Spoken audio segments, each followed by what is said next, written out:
Hey collective. I have been allowing myself to succumb to the energetic drudgery of this time of the year, of the upcoming eclipse season. I've been doing a lot of processing, healing, inner child stuff. In general, getting a lot of synchronicities that affirm my own suspicions about the world around me, which is both beautiful and disheartening. It's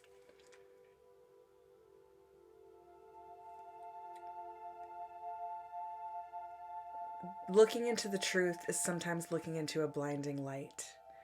And so energetically, I've been experiencing that a little bit towards the end of this year. And so today I mixed a new deck. Well, I have the Light Seers Tarot mixed together in one big giant stack with the Botanical Oracle, the Hedge Witch Botanical Oracle,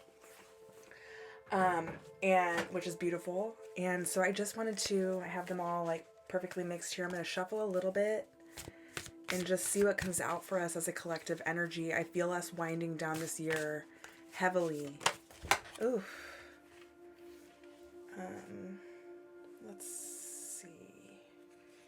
Most of those came upright, except for this one. So, service. It's the garlic plant.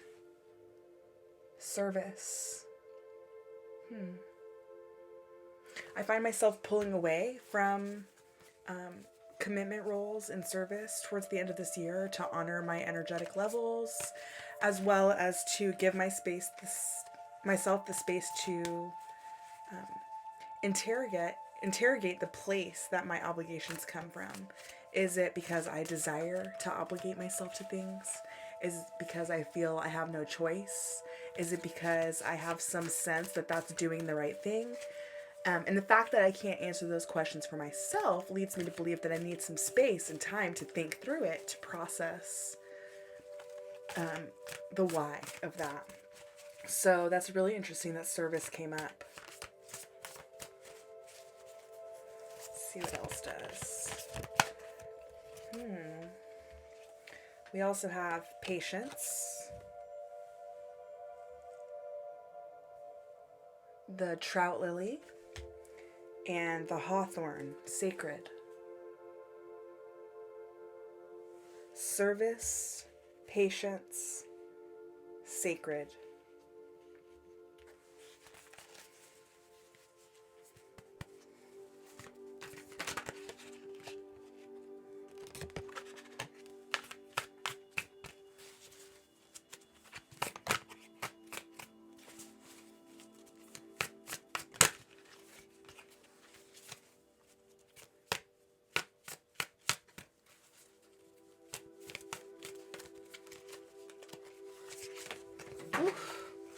Alright, I'll take those.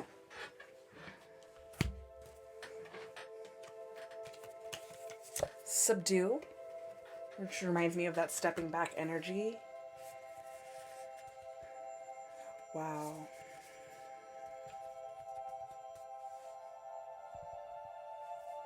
Okay. So we have the Three of Swords in reverse, the Death Rebirth card, and the Queen of Wands.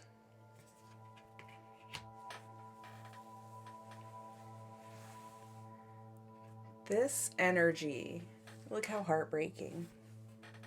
A lot of stuck pain, a lot of intense, deep work, maybe with the shadow, interacting with the shadow through heartbreak, through mirrors that we see from other people.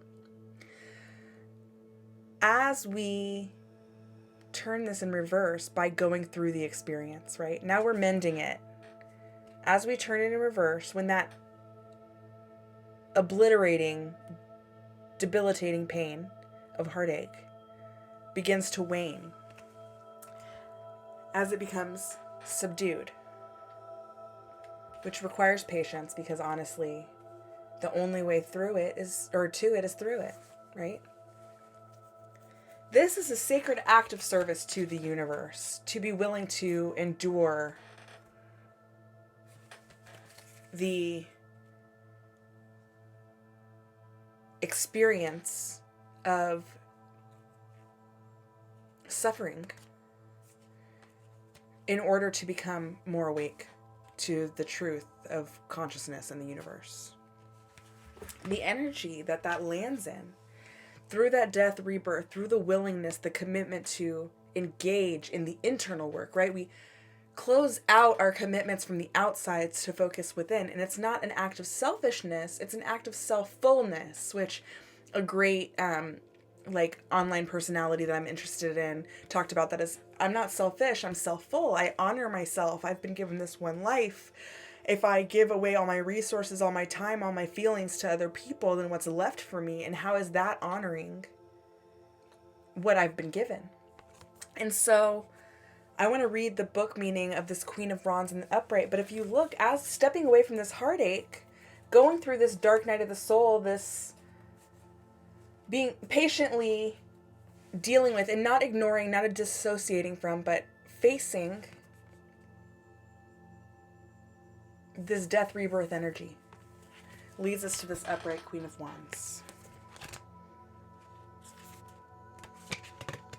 Creativity, passion, determination, confidence, joy, bold expression, helping others,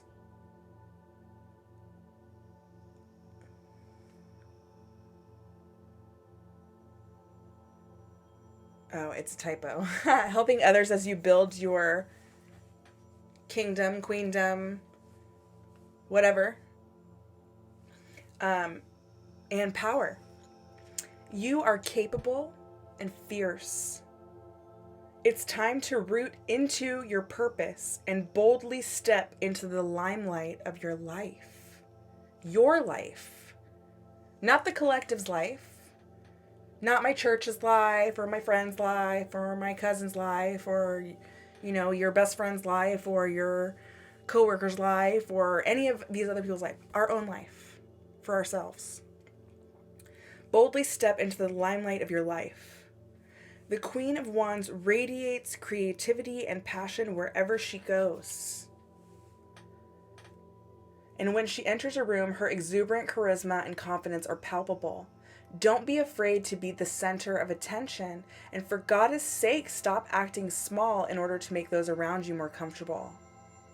Make sure fiery bursts of productivity are accompanied by laughter and gratitude, connection, appreciation, and love. It's okay to hold shadow in all of this light. Don't push it down so deeply that you can't find it again. Accept the parts of you that you don't openly share. The past failures that have held you back, they don't define you, so transmute that shadow. Sit with it briefly and then light it on fire because you don't need it anymore. I fill my world with an intense light that connects and incites passion. That's just what I was talking about. Transmuting this energy, feeling it. I was just talking about this with my housemate. How her approach to prayer and God talk and everything is just to feel her feelings and transmute that into tears and healing and awareness and all that kind of stuff, right? And so that's what this reading is asking us to do. It's to turn this, allow this energy to flow through us so that we can turn it around in this rebirth, death and rebirth, so that we may transmute it into this fiery, charismatic, helpful energy. I'm going to see if anything else instantaneously wants to come out. It's pretty straightforward. Never mixed decks together like this before. It's kind of a time saver.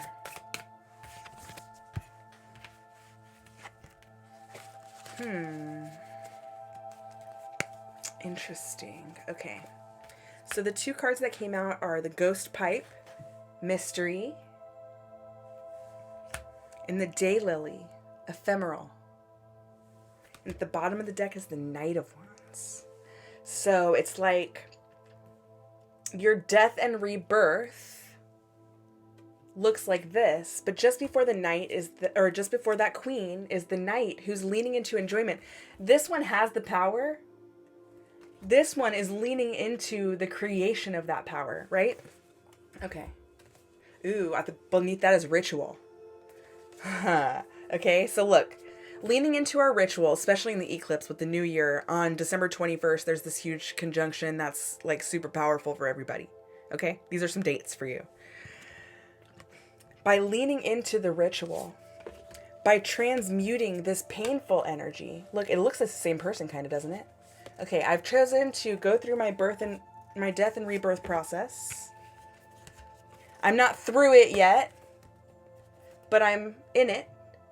And I've decided to appreciate it for what it is as this development process.